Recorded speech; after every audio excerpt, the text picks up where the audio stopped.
Learning में। कैसे हैं आप सब लोग? आई होप इस पेंडेमिक की सिचुएशन में आप लोग अपनी इम्यूनिटी का बहुत ध्यान रख रहे होंगे और अपनी पढ़ाई पर भी फोकस कर रहे होंगे। आज से हम क्लास 9 के साइंस का चैप्टर 8 मोशन स्टार्ट कर रहे हैं। चैप्टर स्टार्ट करने से पहले I would like to ask a question to you all. How you are going to identify whether an object is at rest or in motion? आप देखकर कैसे आइडेंटिफाई करते हो कि एक ऑब्जेक्ट मूव कर रहा है या फिर वो रेस्ट की कंडीशन में है? जैसे कि मैं यहाँ पे खड़ी हूँ, मैं बिल्कुल भी नहीं हिल रही हूँ या मूव नहीं कर रही, तो आप क्या बोलोगे कि yes you are at rest. और अगर मैं कंटिन्यूसली मूव करना स्टार्ट कर दूँ, अगर मैं यहाँ हूँ और मैं यहाँ से यहाँ पे जा रही हूँ, मैंने अपनी पोजिशन चेंज कर ली, तो आप क्या बोलोगे कि हाँ आप मोशन में हो, आप मूव कर रहे हो।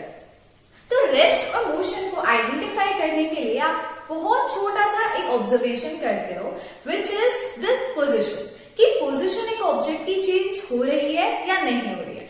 अगर वक्त के साथ साथ, क्योंकि वक्त जो है, टाइम जो है वो कंटिन्यूसली चेंज होता रहता है, टाइम कभी भी स्टॉप नहीं होता है ना। हर एक पार्ट में, जैसे अभी मैंने कुछ बोल दिया तो 1 सेकेंड बीत गया, तो टाइम भी चेंज हो रहा है। टाइम के साथ साथ अगर ऑब्जेक्ट अपनी पोजीशन चेंज नहीं करता, जैसे मैं यहीं खड़ी हूँ, मैं पोजीशन चेंज कर रही हूँ क्या? नहीं, तो आप क्या बोलोगे? आई एम एट रेस्ट, मैं मूव नहीं कर रही हूँ। लेकिन अगर टाइम के साथ साथ मैं अपनी पोजीशन चेंज कर रही हूँ, मैं मूव कर रही हूँ और मैं यहाँ आ गई, तो आप क्या बोलोगे? That I am in motion. Motion की और रेस्ट की अगर आपको डेफिनेशन देखनी होगी या साइंस की लैंग्वेज में अगर हम बात करें, तो we can say that when the position of an object changes with respect to time, then you can say that the object is in motion. And when the position of the object is not getting changed with respect to time, then you can say that the object is at rest. हमने दो terms यहाँ पे पढ़ ली, एक है हमारा rest and एक है हमारा मोशन।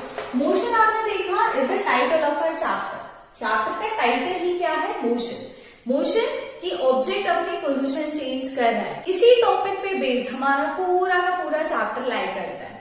जितने भी टॉपिक्स हम पढ़ेंगे आगे, वो सारी इसी बात पे है कि ऑब्जेक्ट टाइम के साथ साथ अपनी पोजीशन कैसे चेंज कर रहा है। एग्जाम्पल के लिए आप अपने आसपास बहुत सारी चीजें देख सकते हो जो कि रेस्ट पे है। जैसे आप अगर रूम में बैठे हो तो आपकी ट्यूबलाइट है, वो मूव कर रही है क्या? नहीं, तो वो रेस्ट पे है। जिस बेड पे अगर आप बैठे हुए हो या चेयर पे बैठे हो, अगर वो मूव नहीं कर रही है तो वो भी रेस्ट पे है ना। बट अगर आपने फैन चला के रखा है और फैन मूव कर रहा है, वो अपनी पोजीशन चेंज नहीं कर रहा, but it is showing some movement, तो आप कह सकते हो कि वो मोशन में है।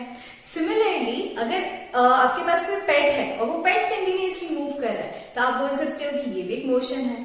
आप ड्राइव करते हो, एक जगह से दूसरी जगह जाते हो, that is also considered to be as motion. तो अब हमें ये समझ आ गया है कि रेस्ट कब होता है, पोजीशन चेंज नहीं होती है तब, और मोशन कब होता है, जब पोजीशन चेंज हो रही है।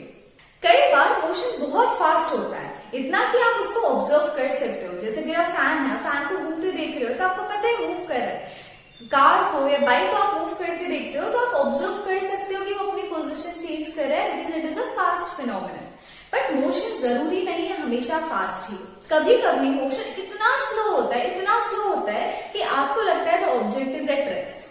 जैसे कि अर्थ की अगर हम बात करें, जब अर्थ रोटेट या रिवॉल्व करती है, तो क्योंकि अर्थ का साइज भी इतना बड़ा है और उसकी स्पीड काफी स्लो होती है, तो आपको पता ही नहीं चलता कि अर्थ मूव कर रही है। आपको ऐसा लगता है कि sun east to west direction में जा रहा है, but we know that earth rotates and revolves around the sun. Similarly अगर आप एक क्लॉक देखो, तो क्लॉक में 3 हैंड्स होते हैं, एक hour hand, minute hand and second hand. Second hand जो होता है वो आप बहुत देख सकते हो, बहुत फास्ट मूव करता है। उसको एक कंप्लीट राउंड लेना होता है 60 सेकेंड्स में, तो आप उसका मोशन ऑब्जर्व कर सकते हो। इवन मिनट हैंड जो होता है उसका भी मोशन आप देख सकते हो कि हाँ ये थोड़ी थोड़े टाइम में तो अपनी पोजीशन चेंज कर रहा है। लेकिन जो आवर हैंड होता है ना, वो बहुत स्लो मोशन करता है, उसकी जो स्पीड है वो काफी स्लो होती है। आप उसको देख के समझ सकते हो कि रेस्ट पे, आपको ऐसा लगेगा कि वो रेस्ट पे है, लेकिन क्या वो रेस्ट पे होता है? नहीं। 2 o'clock पे आपको दिख रहा है कि वो जो आवर हैंड है वो 2 पे है, लेकिन 3 o'clock पे वो 3 पे आ जाता है। मोशन स्लो है बट मोशन हो रहा है। तो कभी कभी ऐसा होता है, ऐसा अज्यूम कर सकते हो आप, दिखने में आपको ऐसा लगता है कि ऑब्जेक्ट रेस्ट पे है, बट जरूरी नहीं है कि वो ऑब्जेक्ट रेस्ट कंडीशन में हो, उसका मोशन जो है थोड़ा सा स्लो हो सकता है। अब अगर हम मोशन की बात कर ही रहे हैं, तो हमने देखा कि मोशन मतलब चेंज ऑफ पोजिशन, मतलब एक ऑब्जेक्ट सपोज यहाँ था तो यहाँ से यहाँ पे ट्रैवल अगर कर गया, उसकी पोजीशन चेंज हो गई, तो आप बोल रहे हो मोशन हो रहा है। पोजीशन चेंज हो रही है, इसका मतलब कि वो ऑब्जेक्ट कुछ ना कुछ डिस्टेंस मेजर कर रहा होगा, डिस्टेंस ट्रैवल कर रहा है। मैं अगर यहाँ खड़ी हूँ और मैं यहाँ से मोशन करके यहाँ जाऊँ, मतलब मैंने कोई तो डिस्टेंस ट्रैवल किया ना यहाँ पे। So the length of the path covered by the object is called as distance. It means that आप कह सकते हो कि कितनी लेंथ उस ऑब्जेक्ट ने ट्रैवल की है, जो पाथ कवर कर रहा है मूव करने के लिए, उसमें से कितनी लेंथ कवर की है, वो आप क्या बोलोगे, that is the distance of the object. Suppose एक ऑब्जेक्ट है जो पहले यहाँ से यहाँ गया, यहाँ गया, यहाँ गया, यहाँ गया, यहाँ गया, यहाँ गया, और लास्ट में उसका अल्टीमेट फिनिश पॉइंट जो था वो ये था, वो यहाँ पे पहुंच गया। तो जितना भी उसने पाथ कवर किया है, उसकी जो भी लेंथ आएगी, वो आप क्या कहोगे, that is the distance of the object, कि उसने कितना डिस्टेंस, कितनी लेंथ कवर की। तो आप ये कह सकते हो कि सपोज अगर एक ऑब्जेक्ट पहले यहाँ से यहाँ गया और यहाँ से यहाँ आया, ये इसकी फाइनल पोजीशन है, ये इसकी इनिशियल पोजीशन है, इसने पाथ ये और ये कवर किया है। सपोज अगर ये 5 सेंटीमीटर्स है और ये 6 सेंटीमीटर्स है, तो आप कह सकते हो कि डिस्टेंस कितना ट्रैवल हो गया, टोटल 5 + 6 मतलब 11 सेंटीमीटर्स एक ऑब्जेक्ट ने डिस्टेंस ट्रैवल किया है। ये हो गया डिस्टेंस। अब एक टर्म आती है डिस्प्लेसमेंट। डिस्प्लेसमेंट मतलब होता है कि इनिशियल पोजीशन और फाइनल पोजीशन के बीच में जो शॉर्टेस्ट डिस्टेंस होता है, ये क्या है, लॉन्गेस्ट डिस्टेंस है। उसने ऑब्जेक्ट ने क्या किया, घूम के गया है किसी एक पोजीशन पे, तो दिस इज द लॉन्गेस्ट या actual path covered by the object. So the actual path covered by the object is called as distance, but the shortest distance between the initial and the final position is called as displacement। इसे आप क्या बोलते हो, displacement। तो यहाँ हमने दो terms पढ़े, एक डिस्टेंस और एक डिस्प्लेसमेंट। दोनों लेंथ ऑफ द पाथ है, जो पाथ आप ट्रैवल कर रहे हो, आपने कितना ट्रैवल किया है, दोनों लेंथ बताते हैं। दोनों की यूनिट आप सेंटीमीटर्स और मीटर्स में मेजर करते हो, लेकिन डिफरेंस क्या है दोनों में, distance is the actual path covered by the object, जो आपने एक्चुअली मूव किया है। अगर सपोज आप यहां से चलना स्टार्ट कर रहे हो, आप ऐसे ऐसे ऐसे ऐसे ऐसे ऐसे ऐसे ऐसे ऐसे करके यहां पहुंच गए, है ना, तो ये जो एक्चुअल पाथ आपने मूव किया है, ये टोटल पाथ क्या होगा आपका, डिस्टेंस। लेकिन यहां से लेके यहां तक, क्योंकि इनिशियल है फाइनल है, तो इसके बीच में जो शॉर्टेस्ट रूट है, कम से कम कितना डिस्टेंस आपको मूव करना होगा अगर आपको यहां से यहां तक पहुंचना है, तो जो छोटा वाला डिस्टेंस होगा उसे आप क्या बोलोगे, displacement. So displacement is the shortest distance between the initial and the final position. अब आपको दो इंपॉर्टेंट टर्म्स का पता होना जरूरी है। First one is magnitude and second one is direction. Suppose आप वेट मेजर करते हो, आप लेंथ मेजर करते हो, है ना, स्पीड मेजर करते हो, वेलोसिटी मेजर करते हो। So all these things are physical quantities which you can measure. Physics से जो रिलेटेड टॉपिक्स होते हैं, इन्हें हम कहते हैं फिजिकल क्वांटिटीज। इसमें डिस्टेंस, डिस्प्लेसमेंट, मास, वेलोसिटी, स्पीड, है ना, ये सारी जो टर्म्स होती हैं जिन्हें आप मेजर कर सकते हो, इन सबको हम कहते हैं physical quantities, because these are related with the physics. अब इनकी जो भी वैल्यू होगी, ये साइज होगा। जैसे कि लेंथ है, तो लेंथ का साइज कितना है, सपोज 5 सेंटीमीटर्स है। वेट है तो कितना वेट है, मास है तो कितना मास है, फोर्स लग रही है तो कितनी लग रही है, जो उसका अमाउंट है या साइज है, उसे आप कहते हैं मैग्नीट्यूड, कि कितना है, उसका अमाउंट क्या है, that is called as magnitude. Direction का मतलब आपको पता है, किसी एक डायरेक्शन में अगर मैं मूव कर रही हूँ, मैं अगर ईस्ट टू वेस्ट डायरेक्शन में मूव कर रही हूँ या नॉर्थ टू साउथ डायरेक्शन में मूव कर रही हूँ, तो अगर मेरा डायरेक्शन स्पेसिफाइड है, मैं अगर नॉर्मली किसी भी डायरेक्शन में मूव कर रही हूँ, डायरेक्शन स्पेसिफाइड नहीं है, तो आप बोलोगे देयर इज नो डायरेक्शन। लेकिन अगर डायरेक्शन स्पेसिफाई कर दूं कि मैं ईस्ट टू वेस्ट डायरेक्शन में ही मूव करूंगी, तो फिर आप मुझे नॉर्थ साउथ में मूव नहीं करवा सकते, राइट। तो जब हमारा डायरेक्शन स्पेसिफाइड होता है, तब हम उसे बोलते हैं that direction is also there. अब हमारे पास दो क्वांटिटीज होती है फिजिक्स में, एक होती है स्केलर क्वांटिटी एंड एक होती है वेक्टर क्वांटिटी। तो ऐसी क्वांटिटीज जिनका मैग्नीट्यूड होता है, मैग्नीट्यूड तो ऑब्वियसली हर एक क्वांटिटी का होगा, आपको हर एक क्वांटिटी का साइज पता होना चाहिए। तो every quantity has a certain kind of magnitude. तो all those quantities which have magnitude but they do not depend upon the direction, कि किस डायरेक्शन में तब आप बोलते हो that quantity is scalar quantity. But वो क्वांटिटी जिनका मैग्नीट्यूड भी होता है और डायरेक्शन भी होता है उन्हें हम कहते हैं vector quantities. Scalar and vector बहुत इंपॉर्टेंट टर्म्स है, इनको पता होना आपको जरूरी है। कई बार हायर क्लासेस में भी बच्चों को स्केलर वेक्टर क्या होता है ये नहीं पता होता, ठीक है। तो स्केलर मतलब मैग्नीट्यूड भी है लेकिन डायरेक्शन नहीं है, कोई स्पेसिफाइड डायरेक्शन नहीं है, और वेक्टर मतलब मैग्नीट्यूड भी है और डायरेक्शन भी है। अब आप सोचोगे कि ऐसे कौन से ऑब्जेक्ट्स हैं जो कि जिनका डायरेक्शन नहीं होता है, जिनका डायरेक्शन होता है। तो हम एग्जाम्पल लेके चलते हैं। जैसे मैंने लिया था अभी डिस्टेंस।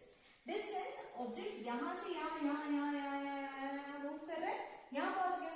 इसका कोई डायरेक्शन स्पेसिफाइड है क्या? नहीं, ये किसी भी डायरेक्शन में मूव कर सकता है। हमको तो सिर्फ लेंथ से मतलब है, डायरेक्शन से मतलब नहीं है कि कहीं पे भी जाए, हमें तो बस लेंथ से मतलब है कि लेंथ कितनी आ गई।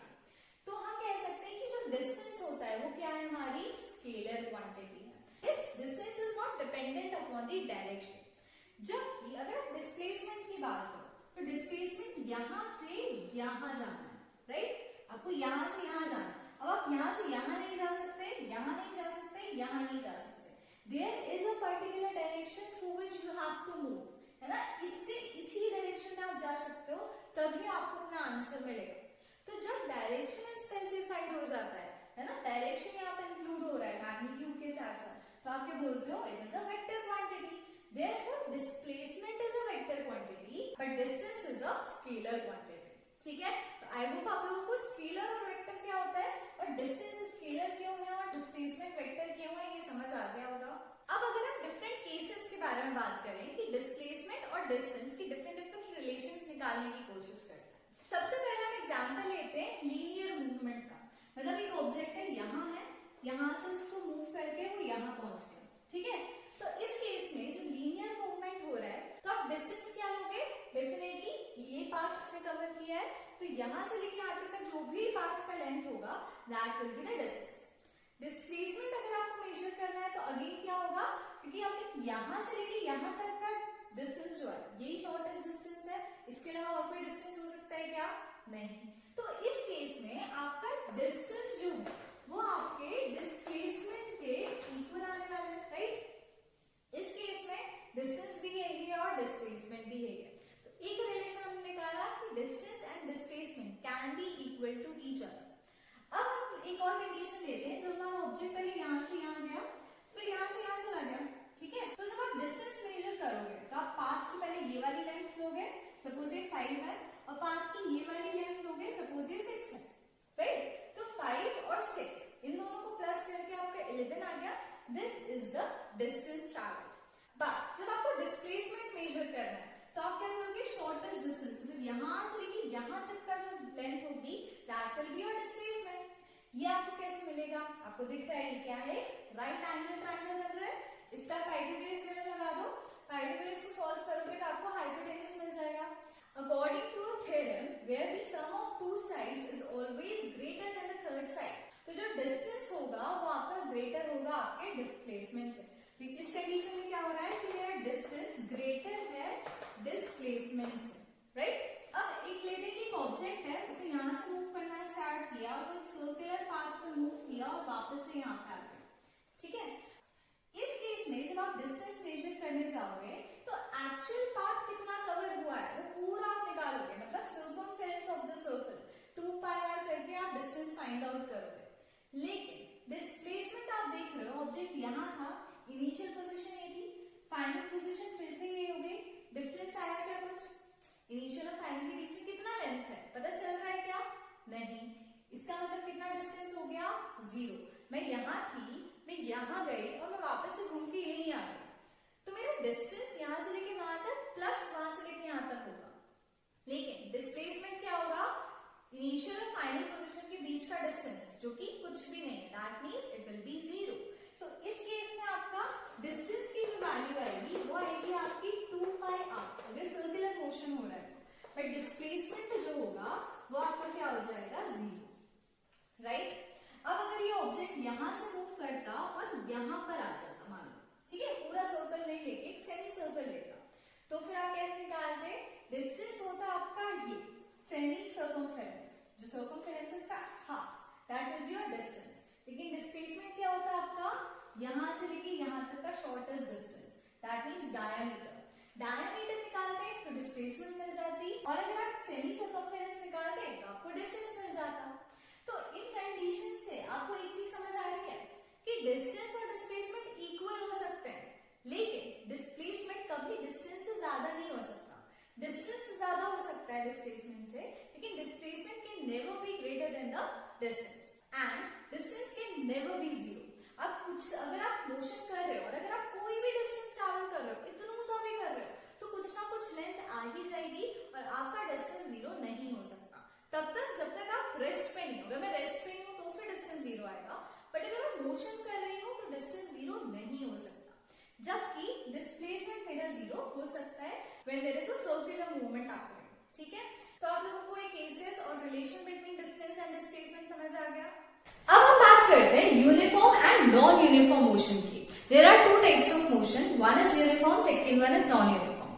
यूनिफॉर्म की बात करें तो जैसे आपके स्कूल में होता है, यूनिफॉर्म होती है, सारे बच्चे एक जैसे कपड़े पहनते हैं, है ना। यूनिफॉर्म का मतलब होता है, यूनी मतलब वन, फॉर्म मतलब तरीके से, एक ही तरीके से सब कुछ होना चाहिए। हर स्टूडेंट को एक जैसी ड्रेस मिलेगी, एक जैसे शूज मिलेंगे, एक जैसे उनको हेयर स्टाइल करेंगे, ताकि कुछ भी डिफरेंसेस ना, है ना। वैसे ही यूनिफॉर्म मोशन होता है, जब आपका मोशन एक जैसा चल रहा हो, है ना, ज्यादा आपको कुछ चेंजेस देखने को ना मिले, या अगर चेंज होता भी है तो वो सेम तरीके का चेंज होना चाहिए। जैसे अब आपको समझ में नहीं आ रहा होगा कि क्या बोल रही हूं मैं, एग्जाम्पल लेके देखते हैं। मान लो कोई एक ऑब्जेक्ट है, वो यहां से लेकर यहां तक जा रहा है, मतलब मोशन हो रहा है, पोजीशन चेंज हो रही है with respect to time, that means motion हो रहा है। अब मोशन कैसे हो रहा है कि पहले उसने इतना डिस्टेंस ट्रैवल किया, फिर उसने इतना डिस्टेंस ट्रैवल किया, फिर उसने इतना डिस्टेंस, फिर इतना डिस्टेंस, ऐसे इक्वल इंटरवल ऑफ टाइम में इक्वल डिस्टेंस ट्रैवल करते हुए वो अपनी फाइनल पोजीशन तक पहुंचा। मतलब कि मान लो यहाँ पे 1 मीटर डिस्टेंस है जो वो 1 सेकेंड में कंप्लीट कर रहा है। 1 सेकेंड में 1 मीटर डिस्टेंस, अगेन 1 सेकेंड में 1 मीटर, अगेन 1 सेकेंड में 1 मीटर। हर एक सेकेंड में सेम डिस्टेंस अगर ऑब्जेक्ट ट्रैवल कर रहा है, चेंज नहीं हो रहा है, तो आप क्या बोलोगे, दिस इज यूनिफॉर्म मोशन। एक जैसा चल रहा है ना, जितना टाइम इसको एक डिस्टेंस कवर करने में लग रहा है, उतना ही टाइम इसको बाकी के इंटरवल्स कंप्लीट करने में भी लग रहा है। So here we can see that the object is traveling equal distances in equal interval of time. जो interval of time यहाँ पे हो रहा है, वो interval of time कितना भी हो सकता है। It can be 1 second, it can be 1 minute, it can be 1 hour, even microseconds भी हो सकते हैं। आपका जो टाइम है वो कितना भी छोटा हो सकता है, लेकिन उतने टाइम में अगर सेम डिस्टेंस हर बार ट्रैवल हो रहा है, equal distances in equal interval of time अगर हो रहा है, तो आप इसे क्या बोलोगे, this is a uniform motion. इसको अगर आप ग्राफ के फॉर्म में रिप्रेजेंट करना चाहो, यहाँ अगर आप टाइम रिप्रेजेंट करते हो इन सेकेंड्स, यहाँ अगर आप डिस्टेंस मेजर कर रहे हो इन मीटर्स, तो आप क्या करोगे, इसे 0 से चलना स्टार्ट किया था, 1 सेकेंड में 1 मीटर, फिर 1 सेकेंड में 1 मीटर, 1 सेकेंड में 1 मीटर, ऐसे करके आगे बढ़ रहे हैं। तो यूनिफॉर्म मोशन में अगर आप ग्राफ प्लॉट करते हो तो you always get a straight line. देखो 1 सेकेंड में 1 मीटर, यहाँ पॉइंट मिलेगा, 1 सेकेंड में 1 मीटर, यहाँ पॉइंट मिलेगा, 1 सेकेंड में 1 मीटर, यहाँ पॉइंट मिलेगा। इन सारे पॉइंट्स को ज्वाइन करो तो आपको हमेशा एक स्ट्रेट लाइन ही मिलनी चाहिए। So whenever you are getting a straight line in a distance time graph, you can say that the motion happening is a uniform motion. किस तरीके का मोशन हो रहा है यहाँ पे, uniform. It means that the body is traveling equal distances in equal interval of time, no matter how small the intervals are. इसी की तरह अगर ऑब्जेक्ट अनइक्वल डिस्टेंसेस कवर कर रहा हो इन इक्वल इंटरवल ऑफ टाइम, आपको एक चीज तो स्टैंडर्ड रखनी पड़ती है, तो हम टाइम को स्टैंडर्ड रखते हैं कि टाइम तो 1 सेकेंड ही ले रहे हैं, लेकिन जो डिस्टेंस ट्रैवल कर रहा है ना वो अनइक्वल है। मतलब एक सेकेंड में हो सकता है यहाँ से यहाँ पहुंच जाए, अगले सेकेंड में इतना ही ट्रैवल कर पाए, अगले सेकेंड में इतना ट्रैवल कर जाए, तो अनइक्वल डिस्टेंसेस हो रहे हैं ना। तो जब unequal distances in equal interval of time cover करता है कोई ऑब्जेक्ट, तब उसे बोलते हैं this is non uniform motion. Uniformity नहीं है, एक जैसा कर ही नहीं रहा है, कभी कुछ कर रहा है, कभी कुछ कर रहा है। जैसे चिल्ड्रंस डे में होता है, जब आप लोगों को अच्छे से कपड़े स्कूल में पहन के आने को बोला जाता है, तब यूनिफॉर्म नहीं रहती है ना। कोई बच्चा कुछ पहना है, कोई बच्चा कुछ पहना है, किसी के बाल कैसे हैं, किसी के बाल कैसे हैं, तो सिमिलैरिटी नहीं रह जाती।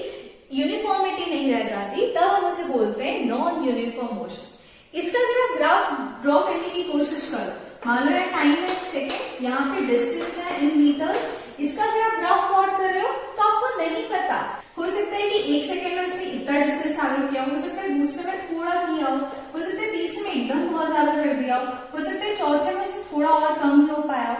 तो आपको अगर इस तरीके का ग्राफ मिलता है ना, या फिर इस तरीके का ऐसे कोई ग्राफ मिलता है, तब आप क्या बोलोगे, this is non uniform motion.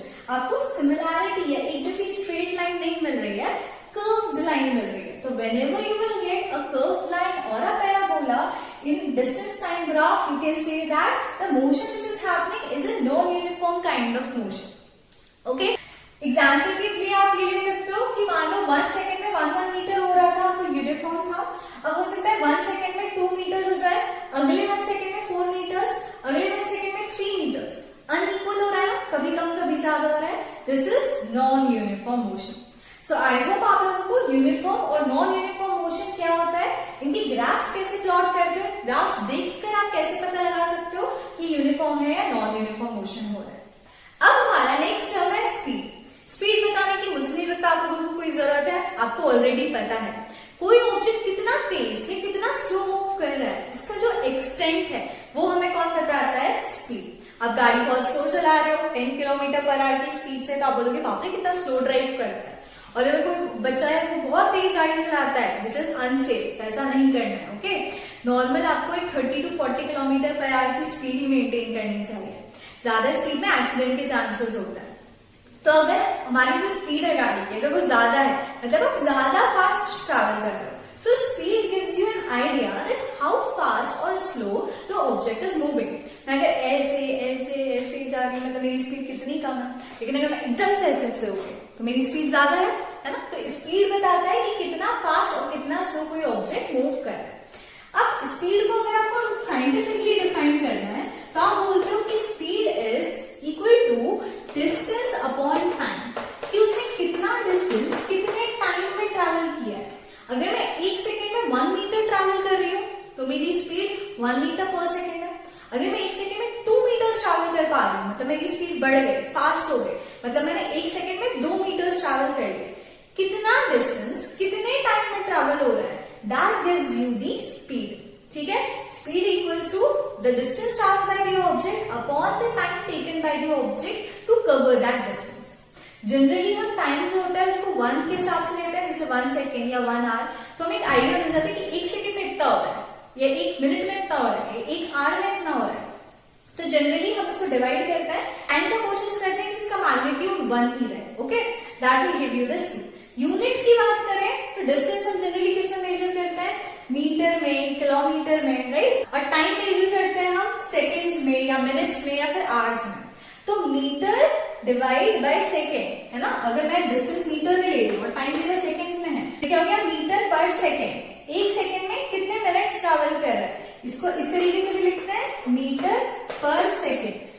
Denominator में ना, डिनोमिनेटर से न्यूमरेटर में जाता है तो आपको पता है पावर पे नेगेटिव साइन लग जाता है, न्यूमरेटर से डिनोमिनेटर में लाओगे नेगेटिव साइन हट जाएगा, राइट। जैसे हम मीटर पर सेकेंड इस तरीके से भी लिख सकते हैं, रीड करते हैं metre per second.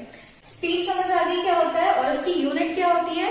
Metre per second की जगह किलोमीटर पर आवर भी हो सकता है, मीटर पर मिनट भी हो सकता है, डिपेंड्स कि आपका डिस्टेंस की यूनिट क्या है और आपके टाइम की यूनिट क्या है।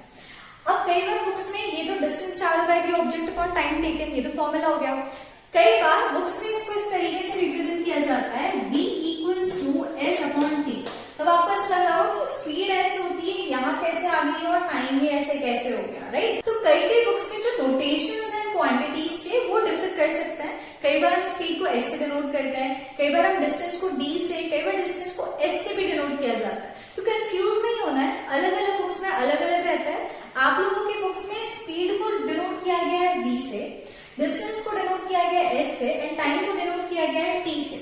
तो speed equals to distance upon time. Confuse नहीं होना, here s is the distance not the speed. Okay, अब मुझे एक बात बताओ कि जो स्पीड है ये स्केलर क्वांटिटी है या वेक्टर क्वांटिटी है। तो देखो टाइम तो स्केलर क्वांटिटी है क्योंकि टाइम डायरेक्शन पे डिपेंड करता है क्या, नहीं, टाइम की सिर्फ एक मैग्नीट्यूड होती है, it is not dependent upon direction. Distance, मैंने आपको जब डिस्टेंस पढ़ाया तो बताया कि डिस्टेंस क्या होता है, स्केलर क्वांटिटी है। जब ये दोनों क्वांटिटी स्केलर हैं और स्पीड इन दोनों क्वांटिटीज पे डिपेंड करती है, तो स्पीड भी क्या हो जाएगी हमारी scalar quantity. That means speed is also dependent only on the magnitude and not on the direction. आप लोगों की गाड़ियों में आगे एक ऐसा स्पीडोमीटर लगा होता है जिससे आपको स्पीड पता चलती है कि आप कितनी फास्ट गाड़ी चला रहे हो, 10 किलोमीटर पर आ रहा है, 20 है, 60 है, 70 कितनी पहुंच गई, that is called as speedometer. और उसी के साइड में आपको एक और मीटर दिखता है जिससे आपको गाड़ी का डिस्टेंस पता चलता है कि गाड़ी कितना डिस्टेंस ट्रैवल कर चुकी है, उसे आप कहते हैं odometer. So there are two instruments placed in your vehicles. One is speedometer, which gives you an idea about the speed of the moving vehicle, and second one is odometer, which gives you an idea that how much distance has been covered by the vehicle. Speed से related एक और term आती है हमारे पास, which is called as average speed. Average speed का मतलब क्या होता है? जरूरी नहीं है ना कि कई बार आपकी स्पीड सेम होती है, आप स्पीड चेंज करते हो। जब आप गाड़ी चलाना स्टार्ट करते हो तो एक बार होता है आपका कि आपने 10 किलोमीटर से स्टार्ट की, कभी आप 30 किलोमीटर पर आवर तक पहुंच गए, फिर अचानक से कोई ब्रेक आया, आपने स्पीड स्लो करी, फिर आपने स्पीड फिर से बढ़ा दी, तो आप क्या कर रहे हो, स्पीड को कंटिन्यूअसली चेंज कर रहे हो, राइट। स्पीड हर टाइम एक जैसी है क्या? नहीं। लेकिन अगर मुझे एवरेज फाइंड आउट करना हो कि आप अपने घर से स्कूल गए हो, गाड़ी से तो वैसे नहीं जाना चाहिए, आप लोग 9th स्टैंडर्ड के बच्चे हो अगर तो, बट स्टिल अगर आप मान लो अगर आप बाईसाइकिल से जा रहे हो तो आप क्या करते हो, हमेशा बाईसाइकिल की स्पीड सेम होती है क्या? नहीं, कभी कम होती है, कभी ज्यादा होती है। तो एक एवरेज किस स्पीड से आप घर से लेके वहां तक गए हो, एक टर्म बस है ना, हर बार आपने अलग अलग स्पीड ली है, तो अलग अलग स्पीड नहीं चाहिए, एक आइडिया, एक रफ आइडिया कि एवरेज कितना आया होगा, किस एवरेज स्पीड के साथ आपने ट्रैवल किया होगा, अगर वो मुझे फाइंड आउट करना है तो मैं क्या करूं, टोटल डिस्टेंस आपके घर से लेके आपका स्कूल तक का क्या डिस्टेंस है वो लिया, उसको डिवाइड कर दिया बाय टोटल टाइम टेकन, कि आपको घर से लेके स्कूल जाने में कितनी देर लगी और वहां का डिस्टेंस कितना था, बस दोनों को डिवाइड कर दूंगी तो मुझे एवरेज स्पीड पता चल जाएगी कि अप्रोक्सीमेटली इतनी स्पीड के साथ आप यहाँ से लेके वहां तक गए होंगे। अब जैसे हमने यूनिफॉर्म मोशन पढ़ा था ना, वैसे यूनिफॉर्म स्पीड भी होती है। यूनिफॉर्म मतलब एक जैसे, यूनिफॉर्म स्पीड को अपन कांस्टेंट स्पीड भी बोलते हैं, क्यों? क्योंकि यूनिफॉर्म है, चेंज नहीं हो रही। So when the object is travelling equal distances in equal interval of times, तो उसकी स्पीड चेंज नहीं होगी, सेम रहेगी, सेम डिस्टेंस सेम टाइम पे ट्रैवल कर रहा है, तो हर बार स्पीड सेम है, स्पीड चेंज हो रही क्या? नहीं। तो आप क्या बोलोगे, दैट इज यूनिफॉर्म स्पीड। इसे अपन कांस्टेंट स्पीड भी बोल सकते हैं क्योंकि स्पीड हर बार एक ही है। मैंने 30 किलोमीटर से स्टार्ट किया चलाना, 30 किलोमीटर तक ही चलती गई, न कम की न ज्यादा की, तो वो क्या हो जाएगा, यूनिफॉर्म स्पीड। बट जनरली ऐसा नहीं होता है ना, नॉर्मली अगर हम देखें तो यूनिफॉर्म स्पीड का केस देखना बहुत मुश्किल है। यूनिफॉर्म स्पीड हमें कब ऑब्जर्व करने को मिलती है, जैसे कि अर्थ है, जब वो सन का रोटेशन करती है तो उसका एक फिक्स्ड टाइम है, चेंज नहीं करती, बहुत डिसिप्लिन्ड है, उसकी स्पीड हमेशा एक जैसी होती है। सिमिलरली रोटेशन करते टाइम या मून जब रिवॉल्व करता है तो ये ऑब्जेक्ट ऐसे हैं जो बहुत पंक्चुअल रहते हैं, जो भी उनके रूल्स हैं उसको वो एकदम फॉलो करते हैं, तो उनमें कांस्टेंट स्पीड या यूनिफॉर्म स्पीड होती है। लेकिन हम अगर मूव करते हैं या फिर हम गाड़ी चलाते हैं तो हम यूनिफॉर्म स्पीड के साथ मूव नहीं कर सकते। तो जब हम unequal distances in equal interval of time move करते हैं, that will be called as non uniform speed. अब स्पीड जो हमारी वो स्केलर क्वांटिटी है, डायरेक्शन पे डिपेंडेंट है क्या? नहीं। What if we want to know about the direction of the object as well?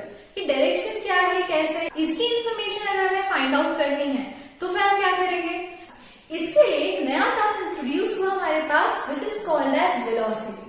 So velocity is referred to as distance traveled by the object in one direction, in a particular direction.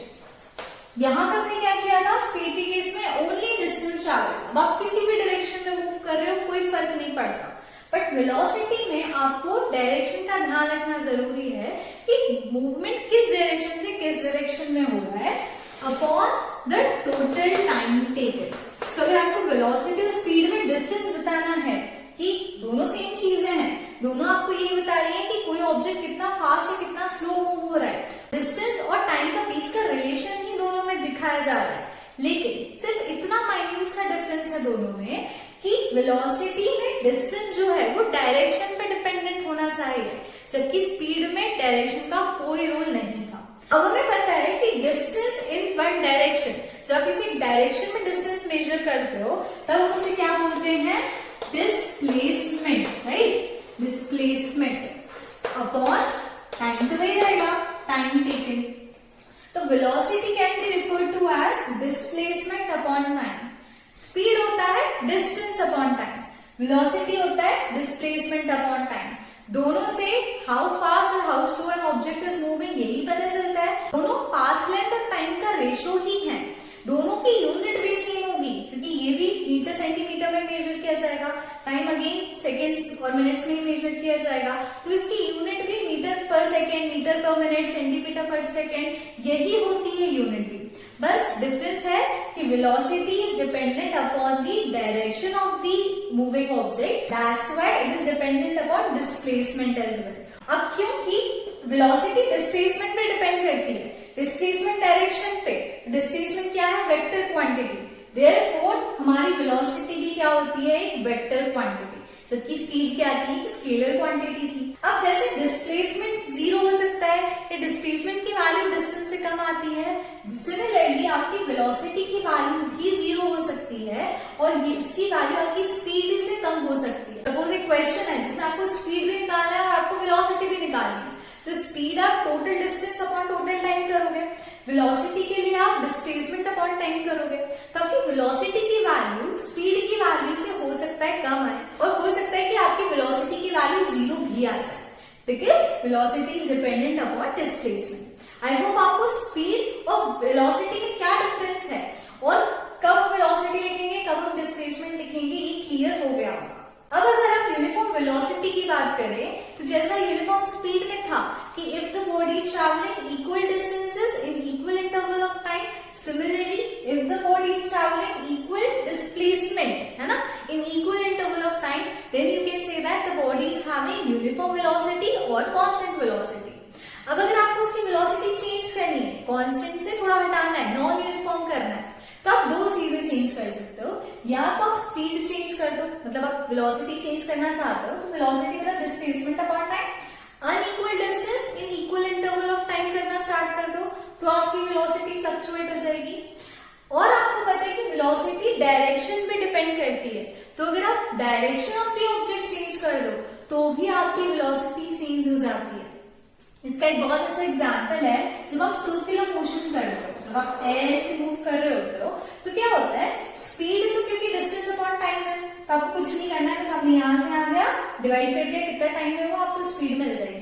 और आपकी जो speed है constant भी हो सकती है, आप same speed के साथ ही मूव करवा रहे हो तो स्पीड में चेंज नहीं आएगा, कांस्टेंट स्पीड रहेगी। लेकिन इस केस में आपकी वेलोसिटी कभी कांस्टेंट नहीं हो सकती। क्यों नहीं हो सकती, क्योंकि जब सर्कुलर मोशन होता है तो आपको पता है हर बार डायरेक्शन चेंज हो रहा है ना, यहाँ डायरेक्शन कुछ है, यहाँ डायरेक्शन में कुछ हो गया, फिर यहाँ कुछ हो गया, फिर यहाँ कुछ हो गया, हर एक टाइम इंटरवल पे आपका जो डायरेक्शन है वो चेंज होता जा रहा है। And since the direction is changing therefore the velocity will also change, क्योंकि वेलोसिटी डायरेक्शन पे डिपेंड करती है, डायरेक्शन चेंज हो रहा है तो वेलोसिटी चेंज हो रही है, तो आपको सर्कुलर मोशन के केस में कांस्टेंट स्पीड मिल सकती है, मतलब यूनिफॉर्म स्पीड मिल सकती है, लेकिन यूनिफॉर्म वेलोसिटी नहीं मिल सकती बिकॉज डायरेक्शन हमेशा चेंज होता है। अब अगर आपको एवरेज वेलोसिटी फाइंड आउट करनी है तो आप कैसे कर सकते हो, velocity should be equal to the total velocities, कितनी वेलोसिटीज के साथ आप जा रहे हो। जनरली हम टू लेके चलते हैं, एक इनिशियल वेलोसिटी होती है और एक फाइनल वेलोसिटी होती है, तो initial velocity plus final velocity divided bye, जब भी हमको एवरेज निकालते हैं तो हम क्या करते हैं, सम करते हैं और जितना सम होता है उतने नंबर से डिवाइड करते हैं। यहाँ क्योंकि वेलोसिटी की सिर्फ दो वैल्यूज हैं, एक इनिशियल और एक फाइनल, तो it will be divided by 2, है ना। तो अगर आपको एवरेज वेलोसिटी निकालनी है तो आप क्या करोगे, initial velocity plus final velocity divided by 2। अब मैंने आपको ये भी बता दिया कि स्पीड और वेलोसिटी जरूरी नहीं है हमेशा इक्वल हो। अगर आपका लीनियर मोशन है तो लीनियर मोशन में आपका डिस्टेंस और डिस्प्लेसमेंट इक्वल होता है, तो इस कंडीशन में आपकी स्पीड और वेलोसिटी भी इक्वल होगा। लेकिन अगर डिस्टेंस बढ़ रहा है, डिस्प्लेसमेंट कम हो रहा है, तो आपकी स्पीड बढ़ेगी और वेलोसिटी कम हो जाएगी। वेलोसिटी आपकी जीरो भी हो सकती है अगर आपका डिस्प्लेसमेंट जीरो है तो जैसा रिलेशन डिस्प्लेसमेंट और डिस्टेंस का था वैसा ही रिलेशन स्पीड और वेलोसिटी का भी होता है। आप लोग जब भी कोई गाड़ी ड्राइव करते हो तो आप क्या करते हो, एक्सेलरेट करते हो, है ना। अब हम क्या बोलते हैं, एक्सेलरेट करो गाड़ी को ताकि उसकी स्पीड बढ़ जाए। तो यही अब हमारा नया टर्म है which is called as acceleration. Accelerate या एक्सेलरेशन करने का मतलब क्या होता है कि आप अपनी स्पीड को बढ़ा रहे हो। पहले कम स्पीड थी, आपने एक्सेलरेट किया तो आपकी स्पीड बढ़ गई। मतलब कि पहले आपकी स्पीड कुछ थी, बाद में आपकी स्पीड कुछ और हो गई, तो कुछ चेंज आया है ना। और ये जो चेंज आया होगा वो किसी टाइम इंटरवल में आया होगा, 1 सेकेंड में, 2 सेकेंड में, माइक्रो सेकेंड में, टाइम तो इन्वॉल्व होगा ही होगा। तो आपकी इनिशियल वेलोसिटी, आपकी इनिशियल स्पीड क्या थी और फाइनल पे कितना पहुंच गए और कितनी देर में पहुंच गए, that is called as acceleration. So acceleration can be defined as change in velocity per unit time. कितने टाइम में कितना वेलोसिटी में चेंज आ गया है, that is called as your acceleration. अब आपको पता है कि मान लो एक ऑब्जेक्ट यहाँ था, उसकी इनिशियल वेलोसिटी को हम u से रिप्रेजेंट कर रहे हैं और वो यहाँ से जब यहाँ पहुंचा उसकी फाइनल वेलोसिटी थी v, ठीक है, इनिशियल u फाइनल v। तो जो चेंज आया है, मतलब जैसे सपोज अगर मैं अभी 10 मीटर पर सेकेंड की स्पीड से चल रही हूँ, अचानक से मेरी वेलोसिटी 20 हो गई, तो मेरी इनिशियल 10 थी, फिर 20 हो गई, चेंज कितना आया 10 का। कैसे फाइंड आउट किया, फाइनल में से इनिशियल को माइनस कर दिया।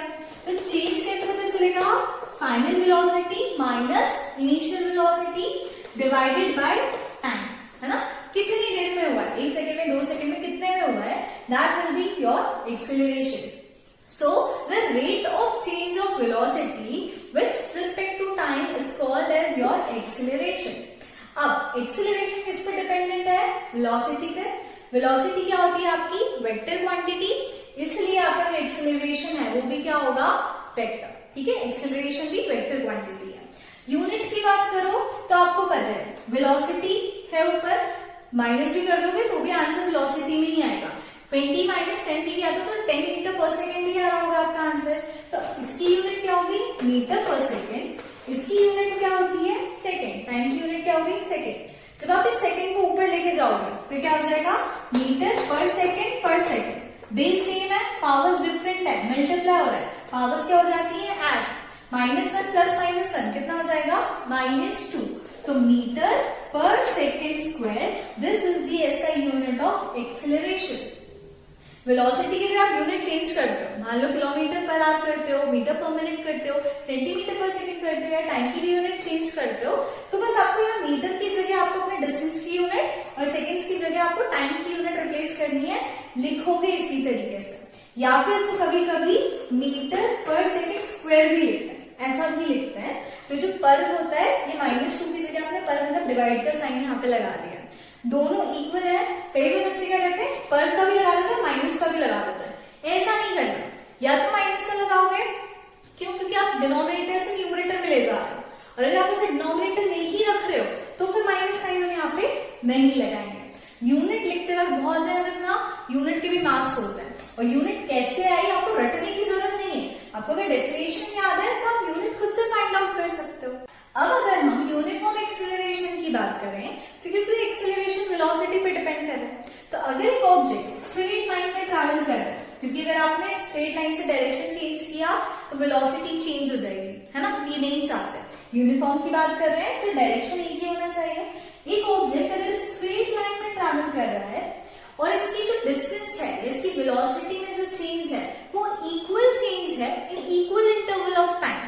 When the body is traveling through a straight line and the change in velocity is equal in equal interval of time, then you can say that the object is in uniform acceleration. इसका example है freely falling object। जब आप एक object को ऊपर से नीचे फेंकते हो तो पता है क्या होता है, ग्रेविटी के कारण इसकी वेलोसिटी कंटिन्यूअसली चेंज होती है। ऐसा कभी नहीं होता कि जिस वेलोसिटी से आपने इसको फेंका है तो यहाँ जो वेलोसिटी हो वही वेलोसिटी यहाँ और वही वेलोसिटी नीचे होगी, नहीं, हर एक डिस्टेंस पे इसकी वेलोसिटी में चेंज आता है और वो जो चेंज है वो इक्वल होता है। सपोज अगर यहाँ पे वेलोसिटी 1 मीटर पर सेकेंड थी, यहाँ पे 2 मीटर हो गई, यहाँ 3 मीटर हो गई, यहाँ 4 मीटर हो गई, यहाँ 5 मीटर हो गई, मतलब हर बार 1 मीटर पर सेकेंड का चेंज आता जा रहा है। चेंज इन वेलोसिटी सेम हो रही है, टाइम इंटरवल भी सेम है क्योंकि हर 1 सेकेंड में हो रहा है। So in this case you can say that uniform acceleration is taking place. Velocity change हो रही टाइम में हो रही है। लेकिन अगर कुछ केसेस ऐसे हो जहां पे वेलोसिटी का जो चेंज है वो इक्वल तरीके से ना हो, जैसे जब आप गाड़ी स्टार्ट करते हो, आप गाड़ी चलाते हो, तब आपकी स्पीड कभी भी चेंज हो जाती है, मतलब आपकी वेलोसिटी कभी भी कैसे भी चेंज हो सकती है। कोई इक्वालिटी होती है क्या? नहीं। जब ट्रेन चलती है तो ट्रेन बीच में तो सेम स्पीड के साथ या सेम वेलोसिटी के साथ ट्रैवल करती है, लेकिन जब वो स्टेशन से स्टार्ट होने वाली होती है या फिर जब किसी स्टेशन पे ट्रैवल करके रुकती है तो उसकी वेलोसिटी धीरे धीरे धीरे धीरे कम होती जाती है, and that is not in equal proportion. Velocity change हो रही है लेकिन सेम तरीके से चेंज नहीं होती है, तब आप उसे कह सकते हो that is non uniform acceleration. Equal change in velocity in equal interval of time, uniform acceleration. Unequal change in velocity in equal interval of time is non uniform acceleration. और यूनिफॉर्म एक्सेलरेशन के लिए object का straight line में travel करना जरूरी है, जबकि non uniform acceleration के लिए आपका अगर डायरेक्शन चेंज भी हो जाता है तो भी कोई फर्क नहीं पड़ता, क्योंकि वैसे ही चेंज हो रहा है, यूनिफॉर्म तो है नहीं, तो डायरेक्शन भी चेंज हो सकता है। तो नॉर्मल अगर आपकी ऑब्जेक्ट किसी पर्टिकुलर डायरेक्शन में मूव नहीं कर रही है, कैसे भी मूव कर रही है, तो वहां पे भी नॉन यूनिफॉर्म एक्सेलरेशन ही होता है। एक्सेलरेशन जरूरी नहीं है कि हमेशा बढ़ेगी। आप एक्सेलरेट करते हो मतलब आप गाड़ी की स्पीड बढ़ा रहे हो, जो आपकी पहली कम थी मतलब इनिशियल कम थी और जो फाइनल थी वो ज्यादा थी, लेकिन जरूरी नहीं है हमेशा ऐसा ही हो। जब आप गाड़ी ड्राइव करते हो और आप अचानक ब्रेक लगाते हो तो आपकी इनिशियल वेलोसिटी तो हाई थी, लेकिन आपने ब्रेक लगा दिया तो धीरे धीरे आपकी वेलोसिटी कम हो गई ना। तो इनिशियल ज्यादा फाइनल कम, जब आप इसमें से इसको माइनस करोगे तो आपका आंसर आपको नेगेटिव मिलता है। तो negative acceleration is called as retardation और डीएक्सेलरेशन और नेगेटिव एक्सेलरेशन। तो जनरली अगर आपकी एक्सेलरेशन की वैल्यू पॉजिटिव आ रही है तो आप बोलोगे स्पीड बढ़ रही है, लेकिन अगर आपकी जो एक्सेलरेशन की वैल्यू है वो कम आ रही है, नेगेटिव आ रही है, तो आप बोलोगे आपकी स्पीड कम हो रही है। जैसे कि मान लो कि यहाँ पे 20 थी लेकिन यहाँ पे 10 हो गई, तो जब आप इसको माइनस करोगे, आप इस फॉर्मूले में पुट करोगे तो आप क्या करोगे 10 माइनस 20 बाय टाइम, सपोज अगर 1 सेकेंड में हुआ था तो 1 लिख दिया। इसको सॉल्व करके आपको क्या मिल रहा है minus 10 metre per second square, right. तो माइनस में अगर आपका एक्सेलरेशन आ रहा है, नेगेटिव एक्सेलरेशन है, तो आप इसे बोलोगे this is retardation, D acceleration. और ये तब होता है जब आपकी स्पीड कम होती है, जब आपकी वेलोसिटी कम होते जाती है। बढ़ेगी तो पॉजिटिव आएगा, कम होगी तो नेगेटिव आंसर आएगा। हम लोगों ने इतनी सारी टर्म्स पढ़ ली है ना, इन सबके मीनिंग समझ आ गए। अब जब आप इनको प्रैक्टिकली अप्लाई करते हो या जब आप इसके न्यूमेरिकल सॉल्व करोगे तो आपको कुछ फॉर्मूला पता होना जरूरी है, जिसमें आप इजिली वैल्यूज पुट करो और पूरा सॉल्व करके आपको आंसर मिल जाएगा। कंसेप्ट लगाना बहुत अच्छी बात है, आपको आना भी चाहिए, लेकिन जब आपके पास बहुत ज्यादा वैल्यूज होती है ना, अगर आप कंसेप्ट लगा के क्वेश्चन सॉल्व करते हैं तो बहुत टाइम लगता है। इसलिए हमें क्या है, अगर हमारे पास कुछ फॉर्मूलाज हो, डायरेक्ट फॉर्मूलाज में वैल्यूज पुट करके अगर आंसर आ जाए दैट इज वेरी इजियर।